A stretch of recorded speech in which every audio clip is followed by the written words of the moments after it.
वही मालिक थी। हम भले मजदूरी करते थे दिन भर, लेकिन सारी कमाई लाके उसके हाथ में देते। नाती पोता के याद आवेला? नहीं कोनो बात नहीं है, नतियन के दे दी तो ठीक रहा। हम दिए फोन के द्वारा ये अपने आशी को बुला लेती थी और हमारे आने के पहले ही उसको घर से निकाल देती थी। जिस बेड पे रात में ये सोते थे, दिन में उसी बेड पे वो रंगरलिया मनाकर यहाँ से चला जाता था। कहते हैं कि इश्क और मुस्क छुपाए नहीं छुपता। जब इश्क हो जाता है और उसकी आग में कोई जलने लगता है तो वो रिश्ते नातों को भी दरकिनार कर देता है।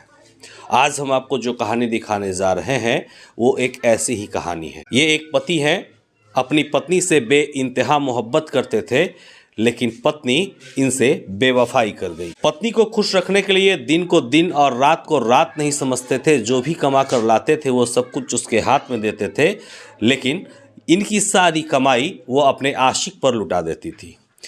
नतीजा क्या हुआ कि आज तन्हाइयाँ इनकी ज़िंदगी में रह गई, रुसवाइयाँ इनकी ज़िंदगी में रह गई। लेकिन अगर किसी की ज़िंदगी गुलजार हुई तो इनकी पत्नी सुमन देवी की। पूरी कहानी हम इन्हीं से जानते हैं।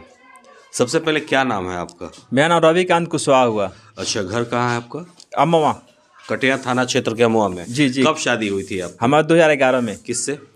और सुमन देवी नाम के लड़की से। अच्छा, शादी जब हुई तो आपके भी कुछ सपने थे, जो कि आप अपने माँ बाप के इकलौते संतान थे, आपके ऊपर जिम्मेवारियां थी, तो कुछ सपने भी थे। हाँ, क्या सोचे थे? हम यही सोचते थे कि हमारा घर परिवार सुकून से चले, हम लोग हमारी परिवार खुशी से चले। मजदूरी काम करते हैं तो क्या हुआ, लेकिन हम अपने परिवार को इतना खुश रखना चाहते थे जो कि अब सोच नहीं सकते थे कि प्यार था दिल में बहुत ज्यादा। हमारे घर के वही मालिक थी। हम भले मजदूरी करते थे दिन भर, लेकिन सारी कमाई लाके उसके हाथ में देते थे कि हाँ, और वो अपने हाथ से बर बाजार और सब कुछ वो अपने हाथ करते आप थे। उसको जो है मालकिन बना के रखे हुए। जी जी, मानिए घर पे मातारी है ही नहीं। बिल्कुल, हाँ। और सब कुछ वही थी। बहन लोग अपने अपने घर हैं, तो दूसरा हमारे घर में है कौन? तो इसीलिए हम जितना कमाते थे ना, सब उसी खाते थे। आपकी शादी वर्ष 2011 में हुई थी? जी जी। अच्छा, ये आपको उस समय पता नहीं चला कि कैसे क्या होता था? नहीं, क्या होता था? हमको कुछ नहीं मालूम पड़ता था। वो उसे गांव का एक मनोज पटेल नाम का लड़का है, वो भाई के नाते आता था जाता था। अच्छा, ये वो आता था जब दिन में आप काम पर चले जाते थे? जी, हम चले थे सुबह 8 बजे काम पे। हाँ। शाम को आते थे 5 बजे 6 बजे। उसी के बीच में ये फोन का जमाना है, फोन के द्वारा ये अपने आशी को बुला लेती थी और हमारे आने के पहले ही उसको घर से निकाल देती थी। दिन में जब ये काम पर चले जाते थे तो उनका आशिक जो है मनोज पटेल इस घर में आता था। जिस बेड पे रात में ये सोते थे, दिन में उसी बेड पे वो रंगरलिया मनाकर यहाँ से चला जाता था। इनकी कमाई के पैसे भी लेकर जाता था। उसके बाद क्या कुछ होता है, उसके बाद क्या हुआ? उसके बाद से ये सब कुछ कितने दिन तक चलता रहा? हमको ये तो उसको आना जाना तो स्टार्टिंग से ही था। अच्छा, ये 2011 से? जी, उसको आना जाना तो स्टार्टिंग से ही था। हाँ। लेकिन इसके बारे का जो संबंध का बात हुआ तो 2022 का जो छठ था ना। अच्छा, एक बात बताइए, 2011 से 2022 11 साल का समय बीत गया और इन 11 सालों में आपको भनक तक नहीं लगा कि आपकी गैर मौजूदगी में एक गैर मर्द आता है और आपकी पत्नी के साथ संबंध बनाता है और चला जाता है? हमारे घर में दूसरा कोई रास्ता है नहीं। हाँ। और एक रास्ता है, और हमारे घर में माँ बहन कोई नहीं है। अब वो बच्चे लोग हैं तो चले जाते खेलने गांव में, और वो आता था और कितने बजे आता था, कितने बजे आता था, ये तो सब इसको मालूम है। बाकी तो हम आते थे शाम को तो हमको गांव वाले बताते थे कि हाँ तुम्हारे घर कोई। घर में और कौन कौन थे उनके अलावा? कोई नहीं।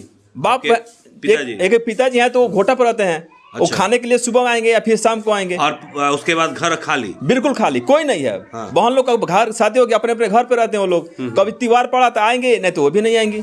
अच्छा, आपके घर से सामान वामान लेकर भी गई? जी, सारा गहना बिको, जितना रुपया पैसा कमाए थे, बैंक में कुछ पैसा था, कुछ कैश भी था, सारा लेकर के फुआ के यहाँ शादी में गई और वहाँ से उसके साथ भाग गई। अच्छा जी। अच्छा, तो आप जिस जहाँ सामान रखा हुआ था वो जगह अभी खाली पड़ा होगा सामान तो लेकर, जरा दिखाएंगे कहाँ कैसे क्या हुआ? आप देख लीजिए, आपकी स्क्रीन पे ये जो बेड दिख रहा है, यही वो बेड है जिस पर कभी दोनों सोया करते थे। इसी पर इनकी सुहागरात भी मनी। यही वो बेड है, और रात में दोनों पति पत्नी सोते थे और दिन में वो मनोज पटेल नाम का लड़का आता था और इनकी पत्नी सुमन देवी के साथ रंगरलिया मनाकर चला जाता था। इनके दिल में, आपके दिल में आज भी प्यार है? जी, प्यार करते हैं अपनी पत्नी से? प्यार करते थे तभी तो करते थे, और आज है या आज भी है। आपको लग रहा है कि आपके पास अगर वो आए तो सब कुछ भूल के आप उसको अपना लेंगे? हाँ है? हाँ, इतना प्यार आज भी करते हैं? आज भी है। आपके कितने बच्चे हैं? 3 बच्चे हैं। 3 बच्चे हैं। हाँ, 2 लड़की बच्चे- है, 1 लड़का है। बच्चे कहाँ हैं? उसके साथ में ही है। अच्छा, बच्चों की याद आती है? बिल्कुल आती है, तभी तो उसको घर भागने, सुना सुना लग रहा होगा। तभी तो इस रूम में नहीं आते हैं। हम उधर ही बना करके उधर चले जाते हैं, दिन में मजदूरी करते हैं। नहीं अच्छा, तो इस उधर ही- रूम में भी नहीं आते हैं? नहीं। आते हैं तो उसकी याद आने लगती है? बिल्कुल अच्छा, बिल्कुल।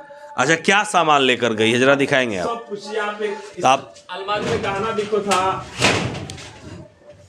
गोदरेज अलमीरा ये खोल रहे हैं, आप देख सकते हैं कि सामान जो है किस तरह से, कुछ भी इसमें नहीं है, चंद साड़ियाँ हैं। नीचे भी निचले हिस्से में भी आप देख सकते हैं कि कुछ पहनने वाली कपड़े को छोड़कर लगभग सभी कुछ वो लेकर चली गई। आप देख सकते हैं कि शादी के वक्त इनकी गाड़ी पर जो रब ने बना दी जोड़ी लगी थी, वो आज तक इस घर में संभाल कर रखे हुए हैं। ये बेइंतहा प्यार का ही आपको नमूना देखने को मिल रहा है। एक बात बताइए, आपको जब पता चल गया कि मनोज पटेल के साथ इसका अफेयर चल रहा है, तो आप फिर उसके मायके वालों को जानकारी दिए? हाँ, मायके को बताए हम। पता चला उन्होंने? जी, वो भागी थी, तभी हम ढूंढने के लिए गए थे उसके घर। कब भागी थी वो? जून में भागी थी, 12 जून को 2023 में। और गए हम पता करने के लिए। हाँ, यहाँ पे सुमन देवी आई है यहाँ पे, तो वो लोग बोल रहे हैं कि नहीं, हम लोग को कुछ मालूम नहीं है। और यहाँ से गई फुआ के यहाँ शादी में, और शादी से वो फरार हो गई। रविकांत के पिता अमेरिका भगत हमारे साथ हैं। चूँकि दिन में ये अपने बथान पर रहते थे, घर आते नहीं थे, इस बीच में जो होता था इन्हें कुछ भी पता नहीं चलता था। पति काम पर रहते थे। अच्छा, ये बताएं, रउआ घरवा रहत नहीं तो केहू आवत रहे जी? ना, हम घरे ना रहते नहीं, अच्छा, हम काम पर चल जाई। हाँ। घोटा पर आई, खाए के बेरा आई। अच्छा, खाए के बेरा आई।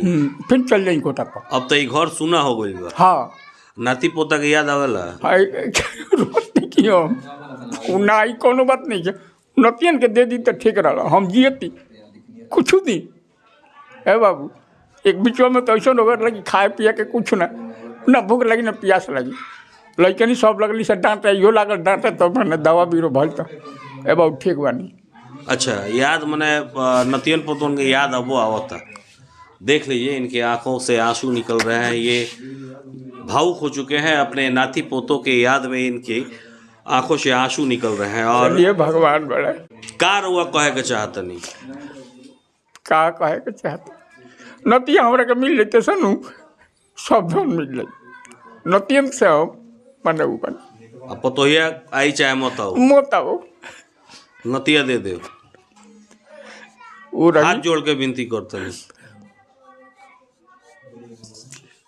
यह दृश्य देखकर जिनका कलेजा पत्थर का होगा वो भी मोम का हो जाएगा। आप समझ रहे हैं कि बच्चों की याद में किस तरह एक बुजुर्ग पिता तड़प रहे हैं, उनकी आंखों से आंसू निकल रहे हैं।